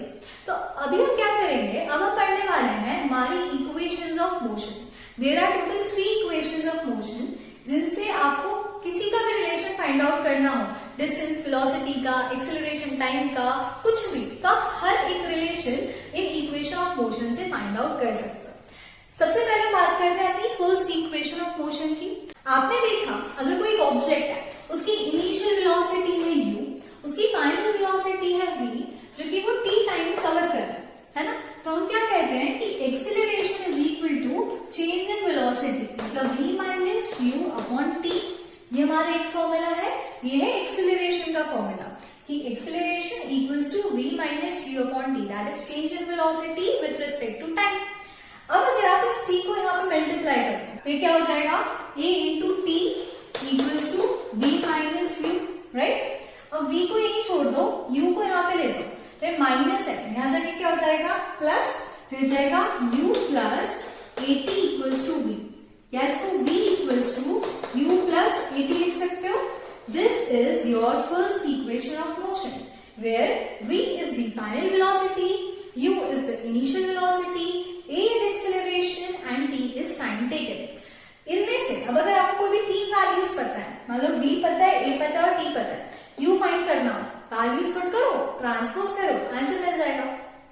या फिर u, a और t पता है और v फाइंड आउट करना है, तो अगेन हम सेम चीज कर सकते हैं। So with the help of this formula, if 3 values are given, the fourth one can be identified easily, right. So this is our first equation of motion. अब हम बात करते हैं अपनी सेकेंड इक्वेशन ऑफ मोशन की। हम लोगों ने अभी तक कौन कौन से फॉर्मूले देखे? एक देखा था हमने कि average velocity is equal to होता है initial velocity plus final velocity divided by 2, है ना। एक इक्वेशन हमारी ये थी। दूसरी इक्वेशन हमें पता है कि होती है average velocity will be equal to displacement upon time, है ना। डिस्प्लेसमेंट यहाँ पे एस से रेफर किया गया है एंड टाइम टी से। इसको अगर आप इसे ट्रांसपोज करो तो आपको क्या मिलेगा कि displacement is equals to average velocity into time. Time में डिवाइड हो रहा है, यहाँ जाके मल्टीप्लाई हो जाएगा, s equals to average velocity into time. ये हो गई मेरी इक्वेशन नंबर 2। और फर्स्ट इक्वेशन ऑफ मोशन से हमें पता है v इक्वल्स टू होता है u प्लस at। ये हो गई मेरी इक्वेशन नंबर 3। ठीक है, तीन इक्वेशंस आपको second equation of motion derive करते टाइम पे याद रखनी है। पहली u प्लस v बाई 2, दूसरी s equals to average velocity into time, and third first equation of motion which is v equals to u plus at। ठीक है, अब सबसे पहले मैं क्या करते हैं, ये सेकेंड इक्वेशन लेते हैं। सेकेंड इक्वेशन में आपने यहाँ पे लिखना है एवरेज वेलोसिटी लिखा हुआ है। Average velocity equals to u plus v by 2 है। इसकी ये वैल्यू को क्या मैं यहाँ पुट कर सकती हूँ? दोनों इक्वल है, कर सकते हैं। तो ये हो जाएगी मेरी by putting the value of average velocity from equation 1 to equation 2, the equation will become s equals to u plus v by 2 into t। ठीक है, मल्टीप्लाई बाय t हो रहा है, ये कर दिया, सिर्फ इसकी जगह ये वैल्यू पुट कर दी। अब from equation 3 we know that v equals to u plus at है, v की वैल्यू ये। तो यहाँ जो v दिख रहा है मुझे u प्लस v का v, इस v की जगह क्या मैं वैल्यू पुट कर सकती हूँ? हाँ, तो हम क्या करेंगे, putting the value of v from equation number 3, our equation will become s equals to u plus at। ठीक है, बाय 2, एंड यहाँ पे क्या हो जाएगा, मल्टीप्लाइड बाय t। अब एक मोनोमियल है आपका t, जो है पूरे ब्रैकेट से मल्टीप्लाई होगा, t को मल्टीप्लाई कर देता है, तो आपकी इक्वेशन क्या बन जाएगी, s equals to t into u किया, फिर हो गया ut प्लस, फिर t इंटू यू किया तो फिर से हो गया ut plus, t into at किया, फिर क्या बन जाएगा आपका at स्क्वायर डिवाइडेड बाय 2। समझ आया ना? कुछ नहीं किया, सिर्फ t को तीनों वैल्यू से मल्टीप्लाई कर दिया। अब आप देख रहे हो यहाँ पे ut प्लस ut है, ut प्लस ut 2ut हो सकता है, s इक्वल्स टू हो गया आपका 2ut plus at square divided by 2। अब मैं इस इक्वेशन को इस तरीके से लिख सकती हूँ क्या, 2ut by 2 plus at square by 2, ऐसे लिखा जा सकता है। हाँ, बिल्कुल लिख सकता है। अब ये 2 से ये 2 कैंसिल हो सकता है, डेफिनेटली कैंसिल हो सकता है, तो मेरा s इक्वल्स टू क्या हो गया, ut plus at square by 2 है, तो इसको 1 बाय 2 at स्क्वायर ऐसे लिख सकते हैं। s equals to ut plus half at square. This is our second equation of motion which gives the relation between displacement, initial velocity, time and acceleration. इसका मतलब इनमें से अगर आपको कोई भी 3 वैल्यूज गिवन है, इनिशियल वेलोसिटी, एक्सेलरेशन और टाइम दिया है, तो आप डिस्प्लेसमेंट निकाल सकते हो। डिस्प्लेसमेंट, टाइम, इनिशियल वेलोसिटी दिया है, आप एक्सेलरेशन निकाल सकते हो। कोई भी 3 वैल्यूज गिवन है तो आप 4th वैल्यू ट्रांसपोज करके फाइंड आउट कर सकते हो। आई होप आप लोगों को ये जो डेरिवेशन है क्लियर हो गया होगा, इंपॉर्टेंट है, एग्जाम में भी आ सकता है, और ये इक्वेशन आपको याद रखनी है, ये इक्वेशन कैसे आई है ये पता होना चाहिए, तो इसके लिए पूरा डेरिवेशन आपको अच्छे से याद होना चाहिए। अब बढ़ते हैं हम अपनी लास्ट और थर्ड इक्वेशन ऑफ मोशन के ऊपर। तो इसके लिए एक फॉर्मूला तो आपको ये पता है कि s is equal to v plus u by 2 into t होता है, मतलब एवरेज वेलोसिटी इंटू टाइम करोगे तो आपको डिस्प्लेसमेंट मिल जाएगा। एक फॉर्मूला में ये पता है, ठीक है, this will be our equation number 1। Second के लिए आपको पता है कि a equals to v minus u upon t, ये होती है acceleration equals to change in velocity with respect to time. अगर मैं t को यहाँ ले जाऊं और a को यहाँ ले आऊं तो t equals to v minus u upon a, ये हो जाएगा। कुछ नहीं किया, ट्रांसपोज किया है, t को यहाँ ले जाती तो a इंटू t हो जाता, ये मल्टीप्लाई हो रहा है, a को यहाँ ले तो a डिवाइड हो जाएगा। ये हो गई मेरी इक्वेशन नंबर 2। ये जो 2 इक्वेशन है इसमें मुझे t की वैल्यू मिल रही है, बस ये जो t की वैल्यू यहाँ है ना, इसको अपन यहाँ पुट कर देते हैं। तो देखो अपन क्या इक्वेशन बन जाएगी, s इक्वल्स टू, सबसे पहले तो ये लिख दो v प्लस u बाई 2, ठीक है। इंटू करना है तो इंटू करो, तो उसको ब्रैकेट में लिख लेते हैं। अब t की वैल्यू क्या है अपनी, v माइनस यू अपॉन ए, तो v माइनस यू अपॉन ए, ठीक है। अब हमें दिख रहा है कि v प्लस यू है, ये v माइनस यू है। इसको देख के आपको आइडेंटिटी याद आ रही है, a plus b into a minus b क्या होता है, a square minus b square. तो इसको ऐसे लिख सकते हैं, s is equal to v square minus u square upon 2 और a मल्टीप्लाई हो जाएगा तो हो जाएगा 2a, ठीक है।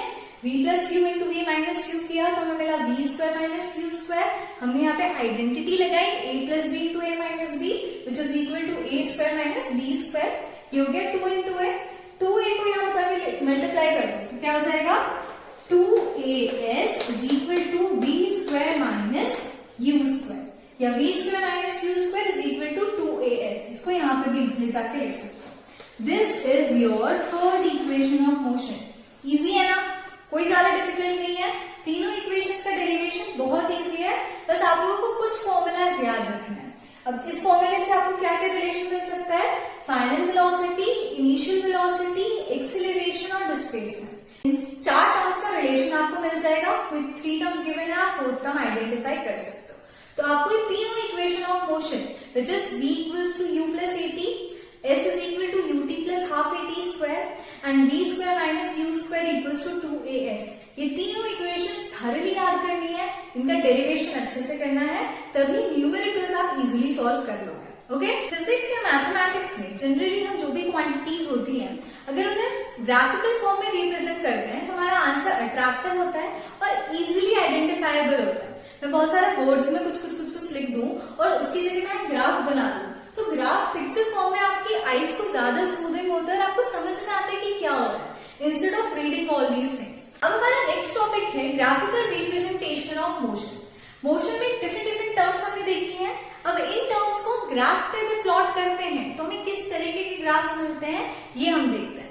सबसे पहला ग्राफ होगा हमारा डिस्टेंस टाइम ग्राफ, जो हमने स्पीड के केस में देखा था। काफी इजी है, वी ऑल नो दैट। क्या करना होता है आपको स्पीड टाइम ग्राफ में, ये होती है आपकी एक्स एक्सिस, ये होती है आपकी वाई एक्सिस, यहाँ पे होता है आपका टाइम, यहाँ होता है आपका डिस्टेंस। टाइम को मेजर करते हैं हम एस से, डिस्टेंस को मेजर करते हैं हम मीटर या फिर किलोमीटर या डिफरेंट यूनिट्स हो सकती है। अब डिस्टेंस और टाइम के बीच में जब आप एक ग्राफ प्लॉट करते हो, मतलब जैसे अगर आपको वैल्यूज दी है कि एक ऑब्जेक्ट है, उसने 1 सेकेंड में इतना डिस्टेंस कवर किया, ये इतना डिस्टेंस पे पहुंच गया, यहाँ पे इतने डिस्टेंस पे आ गया, और फिर आपने सारी वैल्यूज को ज्वाइन कर दिया तो आपको एक स्ट्रेट लाइन मिल रही है, या सपोज आपको कोई भी लाइन मिल रही है। तो ये जो लाइन है ना, ये आपको क्या बता रही है, relation between distance and time.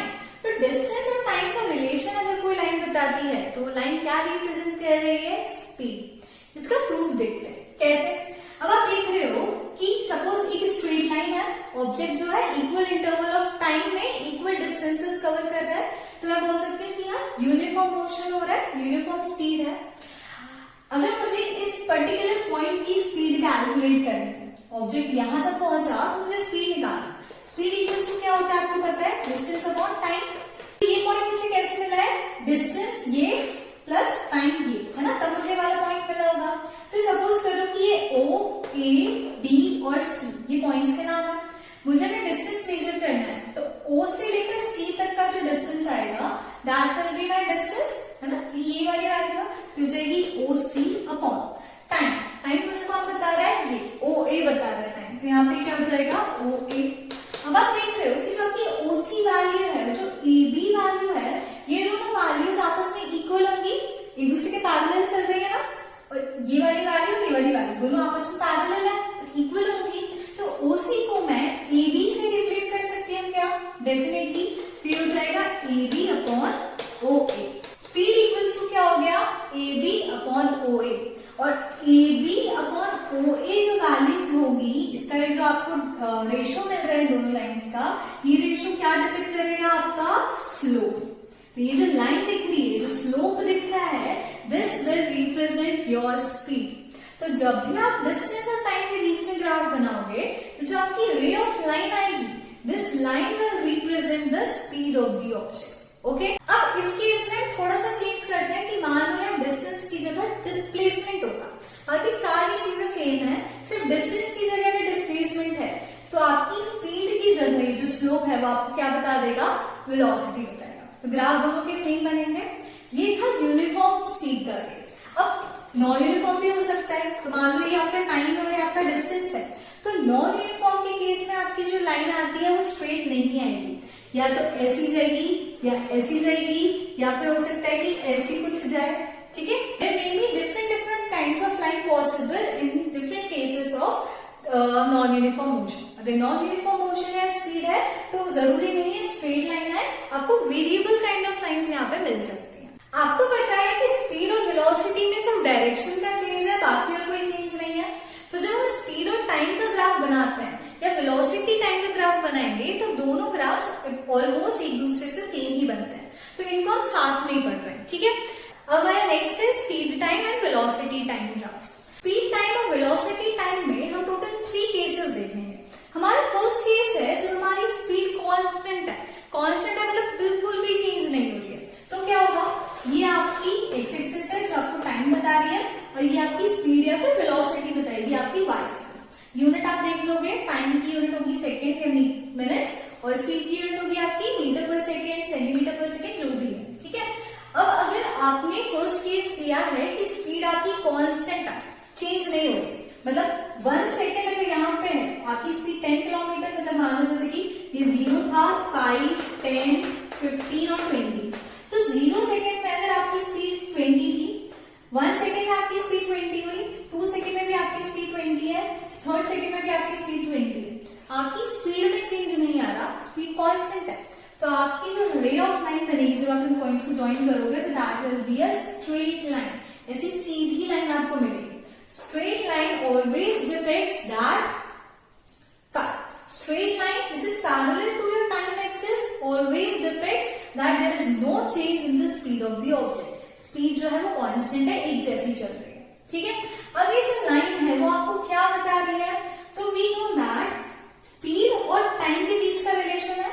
We know that change in speed हो रहा है यहाँ पे, ये change in velocity हो रहा है, जैसे हम देख रहे हैं कि speed और velocity को साथ में लेके चल सकता है। चेंज इन स्पीड या change in velocity with respect to time है, तो ये जो रे है ये आपको क्या बता रही है, acceleration, acceleration of the object. ठीक है, कि ऑब्जेक्ट कितना एक्सीलरेट कर रहा है, तो यहाँ पे एक्सीलरेशन नहीं हो रहा, 0 एक्सीलरेशन है। क्यों, क्योंकि there is no change in speed और वेलोसिटी। ठीक है, अब मुझे सपोज फाइंड आउट करना है कि इस टाइम पे ऑब्जेक्ट यहाँ है, मुझे इस ऑब्जेक्ट का डिस्टेंस फाइंड आउट करना है। ठीक है, डिस्टेंस कैसे फाइंड आउट होता है आपको पता है, डिस्टेंस इज इक्वल टू होता है speed into time, right. Suppose ये है O A B C। ठीक है, अब मुझे क्या करना है, डिस्टेंस फाइंड आउट करना है कि ऑब्जेक्ट जब यहाँ पे इतनी स्पीड के साथ इतने टाइम में कहां तक पहुंच गया, उसे कितना डिस्टेंस कवर किया, ये फाइंड आउट करना है। तो डिस्टेंस का फॉर्मूला होता है स्पीड इनटू टाइम। स्पीड क्या होगी मेरी यहाँ पे 20 है, मतलब ये जो रे है O से लेके यहाँ C तक, ये मुझे क्या बता रही है, स्पीड। तो स्पीड होगी मेरी OC इंटू टाइम क्या हो रहा है, OA, OC इंटू OA। आप इस रेक्टेंगल में देख रहे हो कि लेंथ इंटू ब्रेथ हो रहा है, length into breadth is area of the rectangle. तो डिस्टेंस आपको कैसे मिलेगा, by determining the area of rectangle OABC। जब आप ये जो रेक्टेंगल आपको दिख रहा है, जब आप इसका पूरा एरिया फाइंड आउट करोगे, then you will get the position of the object, कि इस स्पीड से इतने टाइम में ऑब्जेक्ट कितना डिस्टेंस ट्रैवल करके पहुंचा है। स्पीड टाइम और वेलोसिटी टाइम ग्राफ से हमें 2 चीजें पता चल रही हैं, एक एक्सीलरेशन, जो आपकी रे ऑफ लाइन है वो आपको एक्सीलरेशन बताएगी, और जो एरिया बनेगा आपका अंदर enclose, that will give you the distance और the position of the object. ठीक है, ये बहुत याद रखने की जरूरत है, क्योंकि ये जब हम ग्राफिकल फॉर्म से अपनी इक्वेशन ऑफ मोशन डिटरमाइन करेंगे तब हमारे लिए बहुत हेल्पफुल होगा, तो ये चीज याद रखना। अब हमारा नेक्स्ट केस है जब स्पीड यूनिफॉर्मली चेंज हो रही है, rate of change of speed is uniform, तो क्या होगा, this is your time, this is your speed, change same तरीके से हो रहा है। इसका मतलब क्या, 1 सेकेंड में अगर 5 था तो 2 सेकेंड में 10 हो जाएगा, 3 सेकेंड में 15 हो जाएगा, 4 सेकेंड में 20 हो जाएगा। इस तरीके से आप प्लॉट करोगे और जब आप इनको ज्वाइन कर दोगे तो आपको एक स्ट्रेट लाइन मिलेगी। तो इन the case of uniform change in speed, जब स्पीड आपकी यूनिफॉर्मली चेंज हो रही है, इक्वली चेंज हो रही है, इक्वल इंटरवल ऑफ टाइम, तो एक तो जो रे है ये आपको क्या देगी, यूनिफॉर्म एक्सिलरेशन। यहाँ पे एक्सिलरेशन था बट जीरो एक्सिलरेशन था, यहाँ पे यूनिफॉर्म एक्सिलरेशन मिलेगा। हर पॉइंट के लिए एक्सिलरेशन की वैल्यू सेम आएगी। ठीक है, पोजीशन फाइंड आउट करनी है तो वैसे ही करोगे। सपोज इस पॉइंट पे आपको पोजीशन निकालनी है तो आप क्या करोगे, ये और ये, है ना। यहाँ पे क्या बन रहा है, ट्रायंगल।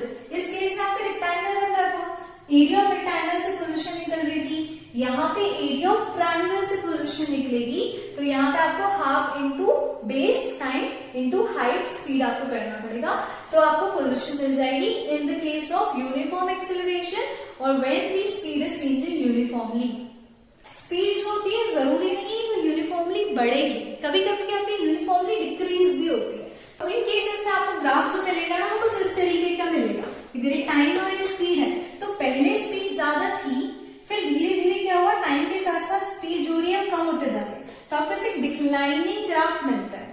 यहाँ पे आपको एक स्ट्रेट लाइन अपवर्ड डायरेक्शन में मिल रही थी, यहाँ पे भी आपको स्ट्रेट लाइन ही मिलेगी क्योंकि यूनिफॉर्म हो रहा है, लेकिन यूनिफॉर्मली डिक्लाइन हो रहा है, स्पीड कम होते जा रही है, तो आपको ग्राफ जो मिलेगा इस तरीके का मिलेगा। अब यहाँ स्पीड डिक्रीज हो रही है तो लाइन जो है वो एक्सिलरेशन बता रही है, लेकिन डिक्रीज इन एक्सिलरेशन मतलब negative acceleration is called as retardation. तो ये लाइन आपको रिटार्डेशन बताएगी, ना कि एक्सिलरेशन। पोजीशन फाइंड आउट करनी है तो अगेन इस स्पीड और इस टाइम के बीच में निकालना है। तो ये जो एरिया आपको यहाँ अंदर मिलेगा इनक्लोज, इससे आप अपने ऑब्जेक्ट की पोजीशन फाइंड आउट कर सकते हो। ओके, एक थर्ड केस हो सकता है जब आपका ऑब्जेक्ट जो है वो जीरो से स्टार्ट ना करके स्पीड किसी पर्टिकुलर स्पीड से ही स्टार्ट करे, है ना। जैसे अगर ये स्पीड और ये टाइम है तो क्या हो रहा है, जनरली हम क्या कर रहे थे, यहाँ पे जीरो से स्टार्ट कर रहे हैं। कभी कभी स्पीड जीरो से स्टार्ट ना होके हो सकता है कि वो स्टार्ट ही 10 से हो या 20 से हो, तो जब आपका ग्राफ बनेगा यहाँ से उसका ओरिजिन पॉइंट होगा और यहाँ से आप एक लाइन ड्रॉ करोगे। ठीक है, इस केस में जीरो से था तो आपको पोजीशन के लिए क्या मिल रहा था, एक ट्रायंगल मिल रहा था। देखिए इस केस में अगर मुझे मान लो इस पॉइंट की पोजीशन फाइंड आउट करनी है तो मेरा एरिया क्या हो रहा है, ये एरिया मुझे मिल रहा है एक्सिलरेशन और टाइम एक्सिस के बीच में। ये जो शेप यहाँ मिल रहा है, शेप कौन सा है मेरा, ट्रेपेजियम। तो इस केस में अगर मुझे पोजीशन फाइंड आउट करनी है तो मुझे area of trapezium find out करना पड़ेगा, मतलब sum of these two parallel sides into height. Height के लिए मैं टाइम ले लूंगी, sum of two parallel sides में ये दोनों साइड ले लेंगे, ट्रेपेजियम का एरिया निकालेंगे तो पोजीशन मिल जाएगी।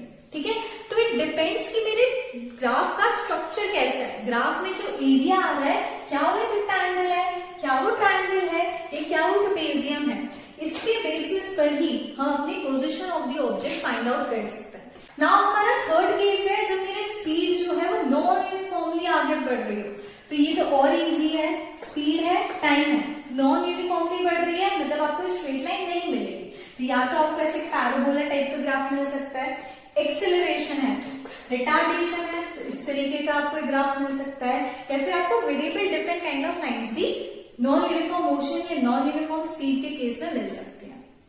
तो आई होप आप लोगों को speed time velocity time graph, इसमें इतने सारे रिलेशंस, कब किस कंडीशन में कैसे आप ग्राफ बनाते हो, पोजीशन कैसे फाइंड आउट करनी है, एक्सेलरेशन कैसे फाइंड आउट करना है, स्पीड या वेलोसिटी आपको डिस्टेंस टाइम ग्राफ कैसे मिलती है, ये इतने पॉइंट्स ग्राफिकल फॉर्म में क्लियर हो गए होंगे।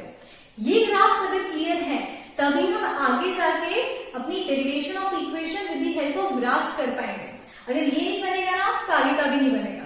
तो आई होप आप लोग इसको बहुत अच्छे से पढ़।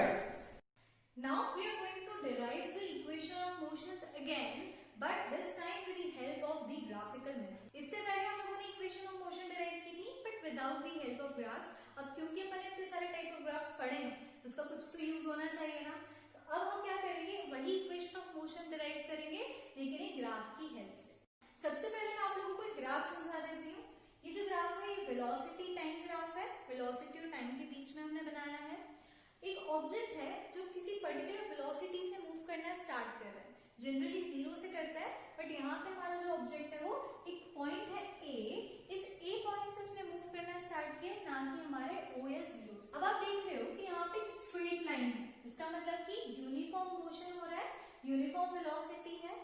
वेलोसिटी का यूनिफॉर्म है, तो जो स्लोप है ये आपको क्या बताता है, आपका यूनिफॉर्म एक्सिलरेशन, राइट। ऑब्जेक्ट यहां से बढ़ता हुआ इस पॉइंट पे पहुंच गया, this point is called as B, ये इसका फाइनल पॉइंट है। यहां से हमें वेलोसिटी पता चलेगी, यहां से हमको टाइम पता चलेगा। ये जो पॉइंट है ये मेरा इनिशियल वेलोसिटी होगा, और जो मेरा ई होगा ये मेरा फाइनल वेलोसिटी वी होगा, ठीक है। ए इनिशियल वेलोसिटी सपोज 10 या 20 जिससे भी उसने स्टार्ट किया होगा, और फाइनली सपोज 50 या 100 पे पहुंच गया, तो ये मेरा फाइनल वेलोसिटी है। ग्राफ क्लियर हो गया। इनिशियल वेलोसिटी OA है, OE जो है वो फाइनल वेलोसिटी बता रहा है। वेलोसिटी टाइम ग्राफ के बीच में यूनिफॉर्मली स्ट्रेट लाइन आ रही है, मतलब यूनिफॉर्म एक्सेलरेशन है, स्लोप मुझे एक्सेलरेशन बताएगा। इस पे एक्स एक्सिस जो है ये मेरी t है, टाइम है, तो OC जो है वो टाइम बता रहा है, राइट। इतना ग्राफ क्लियर है। सबसे पहले हम फाइंड आउट करते हैं अपनी first equation of motion. First equation of motion हमें रिलेशन बताती है between initial velocity, final velocity, acceleration and time, ठीक है। इस ग्राफ से कैसे हम डिपेक्ट कर सकते हैं, सबसे पहले देखते हैं एक्सेलरेशन। मैंने बताया था कि वेलोसिटी और टाइम ग्राफ के बीच में जब आप इन दोनों लाइंस का रेशियो निकालते हो तो आपको स्लोप मिलता है, और जो स्लोप है वही होता है एक्सेलरेशन।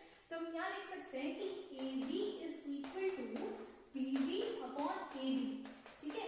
BD और AD का जो रेशियो होगा वो मुझे स्लोप देगा। स्लोप क्या है मेरा AB क्या होगा, एक्सेलरेशन। AB की जगह पर मैं A पुट कर सकती हूँ। अब यहाँ अगर मैं वेलोसिटी को देखूं तो मुझे पता है कि O से लेके A तक जो है वो क्या है, U है। O से लेके E तक OE जो है वो क्या है, V है। मुझे क्या चाहिए, EA चाहिए। हमें पता है कि OA plus AE will be equal to OE, है ना, ये चीज पता है। तो यहाँ पर अगर OA की जगह मैं U लिखूं प्लस AE की वैल्यू मुझे फाइंड आउट करनी है, इक्वल्स टू OE की वैल्यू क्या हो गई, V। ट्रांसपोज करो तो AE आपको क्या मिल जाएगा, V माइनस U। AE की वैल्यू V माइनस U हो गई। अब AE जो है वो आपका BD के पैरेलल है ना, और AD जो है वो आपका OC के पैरेलल जा रहा है, मतलब ये पार्ट और ये पार्ट आपका इक्वल है। जो AE की वैल्यू आई है वही BD की भी वैल्यू है। तो अगर AE की वैल्यू V माइनस U है, BD की भी वैल्यू V माइनस U हो जाएगी। मैं यहाँ BD की जगह पर V माइनस U पुट कर सकती हूँ, ठीक है। ये सब भी आपको मेंशन करना है अपने सॉल्यूशन के टाइम पे, जब आप डिराइव करोगे ये भी लिखना है, ठीक है। फिर आप लिख दोगे यहाँ पे कि AE is equal to BD, आपने BD की जगह पर V माइनस U पुट कर दिया। अब आता है मेरा AD। अब AD और OC जो है ये दोनों पैरेलल चल रहे हैं, ये दोनों इक्वल होंगे। O से C जो है मेरा टाइम बता रहा है which is T, तो अगर O से C T है तो A से D भी T होगा, तो मैं AD की जगह यहाँ पे T लिख सकती हूँ। A equals to V minus U upon T हो गया। इसको यहाँ ले जाओगे तो जाएगा AT equals to V minus U, V equals to U plus AT। First equation of motion is derived, ठीक है। ग्राफिकली आपको ये सब बताना पड़ेगा। पहले आप क्या करोगे, इस पूरे ग्राफ को एक्सप्लेन करोगे इन वर्ड्स, क्या है, कौन सी लाइन क्या बता रही है। इन लाइन से आप इसमें रिलेशन, कौन सी लाइन किसकी इक्वल हो गई। फिर स्लोप जो होता है वो आपके लाइंस का रेशियो की इक्वल होता है। आपने लाइंस का रेशियो लिखा, फिर इनकी वैल्यूज पुट करी, सॉल्व किया, आपको आपकी फर्स्ट इक्वेशन ऑफ मोशन मिल गई। अब अगर हम सेकेंड इक्वेशन ऑफ मोशन की बात करें तो वो हमें रिलेशन देता है between initial velocity, time, acceleration and distance, मतलब पोजीशन के बारे में भी हमें उससे पता चलता है। तो यहाँ पे इस केस में हमें क्या कंसिडर करना है, तो लास्ट केस में हमने पोजीशन नहीं देखा था, हमने सिर्फ एक्सेलरेशन और टाइम और वेलोसिटी का रिलेशन देखा था। सेकेंड के केस में हमें पोजीशन भी देखनी है। एक ऑब्जेक्ट जब ए से चलना स्टार्ट हुआ और बी पे पहुंच गया, तो ये लाइन जो हमें यहाँ पे शेप दे रही है, इसमें आपको दो स्ट्रक्चर्स दिख रहे हैं। एक चल रहा है हमें यहाँ पे एक ट्रायंगल और एक चल रहा है हमें यहाँ पे रेक्टेंगल। तो ट्रायंगल का एरिया और रेक्टेंगल का एरिया अगर मैं ऐड कर दूं तो मुझे पोजीशन मिल जाएगी। ऐसी तो फाइंड करना है ना, पोजीशन फाइंड आउट करनी है। तो पोजीशन इज इक्वल टू, या जो आपको डिस्टेंस फाइंड आउट करना है, आपका distance will be equal to क्या हो जाएगा, एरिया ऑफ ट्रायंगल। कौन सा ट्रायंगल आपका, ABD प्लस एरिया ऑफ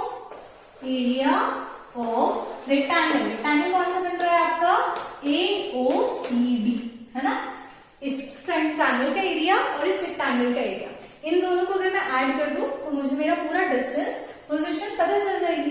बस अब मेरे को पता है कि एरिया ऑफ ट्रायंगल क्या होता है, half into base into height. तो हाफ इंटू बेस क्या है, एडी, बेस की जगह एडी लिख देते हैं, इंटू हाइट, हाइट क्या है मेरी बीडी, तो यहाँ पे बीडी लिख दिया, ठीक है, plus area of rectangle, rectangle का एरिया क्या होता है, लेंथ इंटू ब्रेड्थ, मतलब ओसी इंटू सीडी, ठीक है, ओसी लेंथ हो गई आपकी, ब्रेड्थ आपकी सीडी हो गई है, तो इसको मल्टीप्लाई करके लिख दिया। अब अपन इनकी वैल्यूज यहाँ पुट करके साथ हैं, एस इक्वल्स टू जाएगा हाफ इंटू एडी, एडी कितना है अपना टी, अपन को पता है एडी की जगह टी लिख दिया, इंटू बीडी जो है आपने देखा था कि ए बी इक्वल्स टू आपका आ रहा है बीडी अपॉन एडी, राइट, तो बीडी इक्वल्स टू आप लिख सकते हो ए बी इंटू एडी, ऐसे लिख सकते हो, ए बी जो है आपका अगर वो बीडी अपॉन एडी की इक्वल है, एक्सेलरेशन ये जो लाइन है इनके रेशियो के अगर इक्वल आता है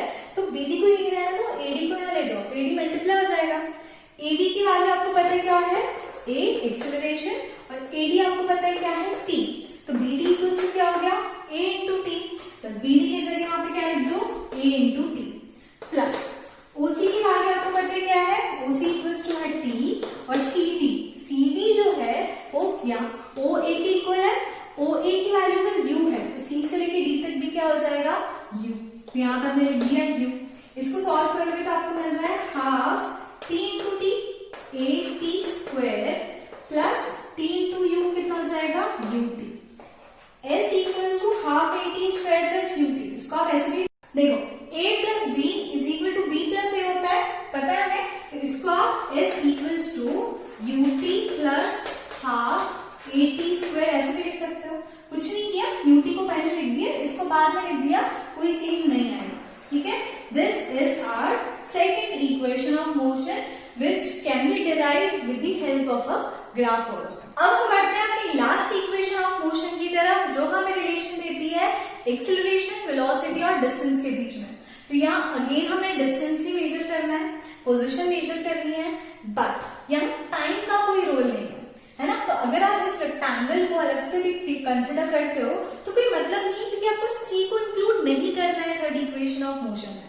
तो हम क्या करेंगे, इस शेप को instead of dividing into two parts that is rectangle and triangle, हम इसको एक ही शेप कंसिडर करते हैं। अब आपको दिख रहा है कि ये और ये लाइन पैरेलल है, तो ये जो फिगर बन रहा है एक quadrilateral in which two opposite lines are parallel, in this shape is called as trapezium. Position निकालना है, डिस्टेंस निकालना है। अब हम क्या करेंगे, ट्रायंगल और रेक्टेंगल अलग अलग लेने की बजाय एरिया ऑफ ट्रेपेजियम देखते हैं, ठीक है, एरिया ऑफ ट्रेपेजियम। तो आपको पता है एरिया ऑफ ट्रेपेजियम क्या होता है, half into sum of two parallel sides, sum of two parallel sides कौन कौन सी है, ओ ए प्लस यहाँ पे कौन सी आ रही है आपकी बी सी, ठीक है, इंटू होता है आपका हाइट, हाइट जो होती है वो आपकी दो पैरेलल लाइंस के बीच का डिस्टेंस बताती है, डिस्टेंस कौन सी लाइन बता रही है आपकी ओसी, तो यहाँ पे आप इसकी जगह क्या लिख सकते हो OC, half into sum of two parallel sides into height, ये हो गया आपका डिस्टेंस, ठीक है, डिस्टेंस इक्वल्स टू ये आ गया। अब इनकी वैल्यूज पुट करो, डिस्टेंस को अपन ऐसे डिनोट कर रहे हैं, प्लस हाफ इंटू ओ ए प्लस बी सी, तो ओ ए आपको पता है कितना है, यू है, ओ ए की जगह नहीं लिख सकते हैं, प्लस BC जो है वो आपको कितना आ रहा था, यहां से लेके यहाँ पे क्या है इसकी वैल्यू V, इसकी जगह हम यहाँ पे V लिख सकते हैं, इनटू OC जो है वो है हमारा T, टाइम, टाइम की लेकिन जरूरत है यहाँ पे नहीं, हमें पता है कि acceleration equals to V minus u upon t होता है, तो T इक्वल्स टू क्या हो जाएगा V माइनस यू अपॉन ए। अब मुझे क्योंकि यहाँ पे T की जरूरत नहीं है, OC की वैल्यू में मैं T रखूंगी मेरा फॉर्मूला नहीं बन पाएगा, टाइम का रिलेशन इस वाली इक्वेशन में नहीं है, तो हमने t की वैल्यू इस वैल्यू से रिप्लेस कर सकते हैं डेफिनेटली, तो हो जाएगा b माइनस यू अपॉन ए। अब अगर मैं a यहाँ पे है यहाँ पे, तो इसको मैं ऐसे लिख सकती हूँ is equals to 1/2a, a यहाँ पे था, इसको यहाँ पे ले जाकर मल्टीप्लाई कर सकते हैं, कोई दिक्कत नहीं है, 2 इंटू 1 इंटू ए होगा तो 2a हो जाएगा, into u plus b into v minus you, तो u प्लस को मैं v प्लस यू लिख सकती हूँ क्या? a प्लस b लिखो, चाहे b प्लस a लिखो, आंसर तो सेम आने वाला है। तो v plus u into v minus u, again a plus b into a minus b, a square minus b square identity लग जाएगी। s equals to 1/2a into v square minus u square. ठीक है, अब यह divide हो रहा है, यहाँ से मल्टीप्लाई हो जाएगा, तो हो जाएगा 2as is equal to v square minus u square. ये हो गया हमारा थर्ड इक्वेशन ऑफ मोशन। ठीक है, तो हमने क्या किया, ग्राफ के फॉर्म में, ग्राफ से हमने तीनों इक्वेशन ऑफ मोशंस को डिराइव करके देखा कैसे हमारा आंसर ग्राफ की हेल्प से भी जनरेट हो सकता है। तो ये सारी इक्वेशन ऑफ मोशन वैलिड है, सही है। इन इक्वेशन ऑफ मोशन को यूज करके बहुत सारे न्यूमेरिकल्स को सॉल्व कर सकते हैं। अब हमारा लास्ट टॉपिक है यूनिफॉर्म सर्कुलर मोशन। तो मैंने आपको बताया था कि सर्कुलर मोशन कब होता है, जब एक ऑब्जेक्ट स्ट्रेट ना मूव करके कंटिन्यूअसली अपना डायरेक्शन चेंज करे। ठीक है, एक ही डायरेक्शन में किसी भी पॉइंट पे मूव ना करे, कंटिन्यूअसली अपना डायरेक्शन चेंज करता रहे और आफ्टर अ व्हाइल दोबारा अपनी इनिशियल पोजीशन पे आ जाए, तब आप उसे बोलोगे कि ये एक सर्कुलर मोशन हो रहा है। अब सर्कुलर मोशन यूनिफॉर्म कब होगा, जब equal distance equal interval of time में कवर अप हो। ऐसा नहीं कि यहाँ पे एकदम फास्ट होगा, फिर यहाँ स्लो हो गया, फिर यहाँ फास्ट होगा, फिर यहाँ स्लो हो गया, तब वो यूनिफॉर्म नहीं रहेगा, तब वो नॉन यूनिफॉर्म सर्कुलर मोशन हो जाएगा। लेकिन अगर जो हमारा ऑब्जेक्ट है कंटिन्यूअसली सेम डिस्टेंस ट्रैवल कर रहे सेम टाइम में, तो आप बोलोगे this is uniform circular motion. अब इसकी एग्जाम्पल्स अगर आपको देखना है तो बहुत ईजी है। हमारी अर्थ रिवॉल्व करती है around the sun, circular motion.